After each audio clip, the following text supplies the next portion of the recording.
Bonjour, dans cette première vidéo, on va s'intéresser à l'Union européenne et au fait que ce soit une union d'États avec des valeurs communes. Donc grand 1, l'UE est une union d'États et grand A, une Europe à géométrie variable. Depuis 1957, l'Union européenne s'est progressivement élargie pour atteindre 28 États aujourd'hui. Sans doute 27 prochainement, avec la sortie très probable du Royaume-Uni, même si la sortie du Royaume-Uni a encore été repoussée jusqu'à octobre de l'année prochaine. La construction européenne se traduit par plusieurs choses, par plusieurs dispositifs. Un marché commun, donc, qui signifie une libre circulation des marchandises, des services et des capitaux, c'est-à-dire de l'argent à l'échelle de l'Europe. Un espace de libre circulation des personnes, ce qu'on appelle l'espace Schengen. Donc 27 pays y participent, dont 4 n'appartiennent pas à l'UE.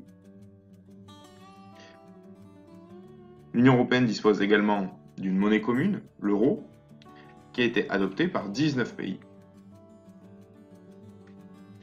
Et tous les États ne participent pas à tous ces dispositifs, c'est pourquoi on parle d'Europe à géométrie variable.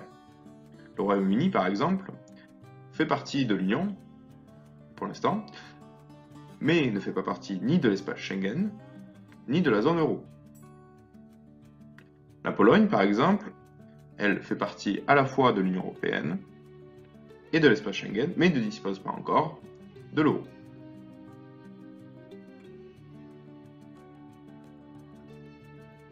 Outre ces dispositifs, les États de l'Union européenne se rassemblent autour de valeurs communes, et c'est notre grand B. Donc les États se rassemblent autour de valeurs communes qui sont le respect des droits de l'homme, la liberté, la démocratie, et les symboles de l'Union européenne incarnent ces valeurs. Le drapeau européen, par exemple, ou encore la devise européenne unie dans la diversité.